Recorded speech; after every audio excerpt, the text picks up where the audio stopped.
Welcome to Orange Weekly, presented by Krause Health. Alongside Nate Mink, I'm Brent Axe. Coming up, how confident is Dino Babers and his team halfway through the season with the Orange at 3-3?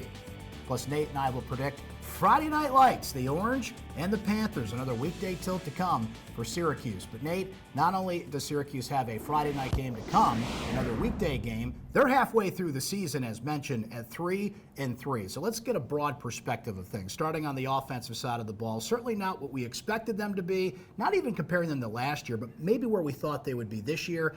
And I think that conversation starts with the offensive line. They've just been, struggling. They've been in motion all year. There's been injuries. They just haven't been able to kind of come together yet halfway home. Can they do it in the second half? And it's had a trickle-down effect on the whole offense, which at this point I'd grade about a C. I think they've been average. Certainly they're well off the scoring pace that they were a year ago. They're probably more in line with where they were in Dino's first and second years here. And I think, to your point, Brent, a lot of that has to do with the offensive line. They have 3 first-year starters there in Carlos Vettorello and Ryan Alexander and Dakota Davis. I think those guys are kind of at the mercy of their own learning curve. I think it's imperative that for that unit in particular, all 5 guys, and this is true for the entire offense, but all 5 linemen have to get the exact same calls and execute the exact assignment that they're being tasked to do. And, when you have first-year starters, there are jitters that come along with being out there for the first time. When you're playing in road environments or against stout competition,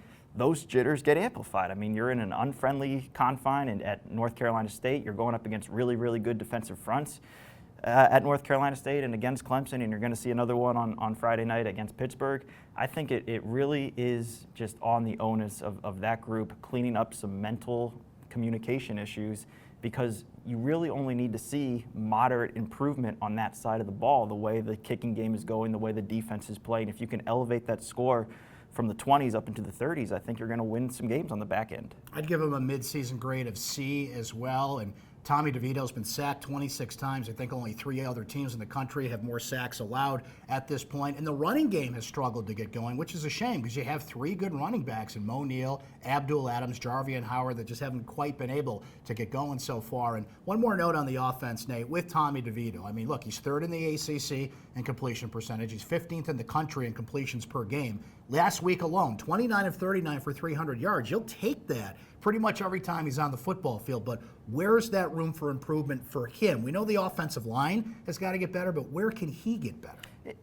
It's interesting, Brent. I think he's kind of right on track with his development. He had some decision-making issues just being a first-year starter that he's cleaned up as the season's progressed. He's cut down those turnovers. He's at a 12-5 touchdown interception ratio. I mean, you extend that out over the course of a season, that's 24, 25 touchdowns at 10 interceptions.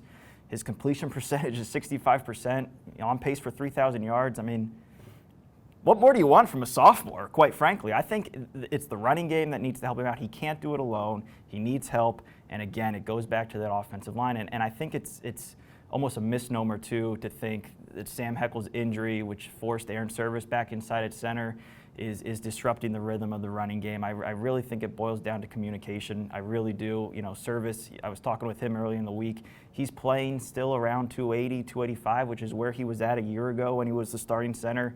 As a matter of fact, in the Camping World Bowl down in Orlando, he was playing at 267, and he had 7 knockdown blocks. Probably his best game of the year, at 267. So I don't think he is undersized at going up against those nose tackles and those interior linemen. I think it really is 3 first-year starting offensive linemen continuing to grow and having that natural maturation process. So far this year, 378 yards per game and 19 touchdowns. Last year, 463 yards per game, and they ended up scoring 62 touchdowns on the year. Nate, to jump on the defensive side of the ball, I give them a B at this point. I don't really know what more you could ask from this defense. I think that Robinson and Coleman are doing what they need to do up front. I think the linebackers, particularly Lakeem Williams and Andrew Armstrong, have produced at the rate you think some seniors would. And that secondary has overcome some injuries to Ife Melifonwu and Andre Cisco notably. They're doing everything we thought they'd do. I mean, they're forcing turnovers, maybe not at a top 5 level like they were a year ago, but they're forcing turnovers. They're giving the offense extra possessions.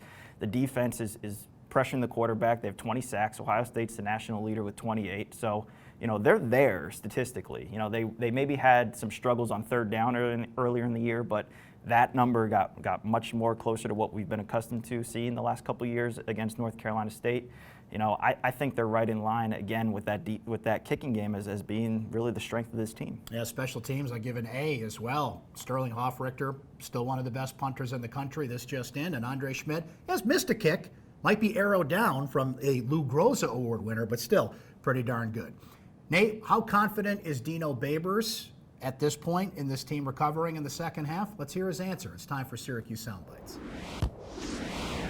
My confidence is good. I know that there might be some confidence lacking in other places, but my confidence is good. I'm glad that all the frost and all the fluff is gone, and we're really looking at where we're at. And I think this is where I get excited. Okay, we can either be what everyone says we are, or we can go out and prove them wrong and be something totally different. It's going to take a lot of work, because it's not like you can just flip that light switch. I mean, what you see is what we are right now. It doesn't mean we got to stay there. Nate, as we know, football games are won in the trenches. Hippos and elephants, as Dino Babers likes to say, but it's a matchup in this game in particular to watch closely. Pittsburgh has 27 sacks, second in the country only to Ohio State. Syracuse has allowed 26 sacks this year. This game will be won and lost in the trenches especially. Brent, Pittsburgh, their defense is really sort of becoming the ideal vision that Pat Narduzzi has wanted his defense to be really since he arrived in Pittsburgh. I mean, he made his mark as a defensive coordinator at Michigan State with that cover 4 quarters package.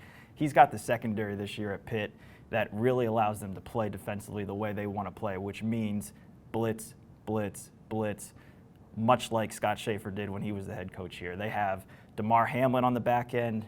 They have Dane Jackson on the back end. Paris Ford, who's going to be suspended for the first half of this game. He's a redshirt sophomore that's a dynamic athlete at safety who's really starting to come to his own. And that really sets the foundation for the rest of their defense. Their defensive line withstood a massive loss in the preseason with Rashad Weaver tearing his ACL. 97, Twyman, he's been a force in the middle, their leading sack artist. Blackwell, their middle linebacker, he is an experienced guy, and they have depth. I mean, they are a tough matchup for this defense, but on the flip side of that coin, Pittsburgh's not much of an offensive threat, much like NC State wasn't an offensive threat a week ago. Kenny Pickett's back at quarterback. They don't have quite the two-headed monster at running back that really gave Syracuse trouble a year ago. Mark Whipple is there now. They've kind of flipped the script. They're more of a passing team than a running team. And Nate, the last few years, we have seen some wild games between Syracuse and Pittsburgh. Overtime a year ago. You go back a few years ago to Dino Babers' first year. 76-61, 27-24. If anything, we know these games are going to be close. And Pittsburgh has been playing with fire a little bit lately. Had a 23-point lead against Duke, gave it up, barely won that game, squeaked by UCF. So given the history between these two, given how Syracuse has played lately, I'm going to predict another close game, but I do think Pittsburgh wins 28-24. For entertainment purposes only, that does cover the point spread. What is the point spread? 4.5. I have Pitt covering as well. No, I'm sorry, I don't, because I have Syracuse winning the game. How about that? Syracuse wins 27-20. And I'll tell you why. You know, yeah, they looked bad offensively a week ago. I think getting home helps, particularly with those communication issues I referenced earlier. I don't think you're going to see nearly the amount of procedural penalties up front. You know, and Pitt, I think, is going to have a hard time scoring. I think Syracuse, like I said, if they can just clean up some little things, that can really be the difference. And whether it's a turnover, whether it's 2 turnovers, whether it's a dynamic play in the kicking game, I think they do enough at home to get back over 500. You don't want to be under 500 at any point of the season, but given how wide open the ACC is, maybe it wouldn't be the worst thing in the world for Syracuse, but we'll see if they can take advantage of a home crowd Friday night at the Dome. That is Orange Weekly, presented by Krause Health. For Nate Mink, I'm Brent Dax. We'll talk to you next time.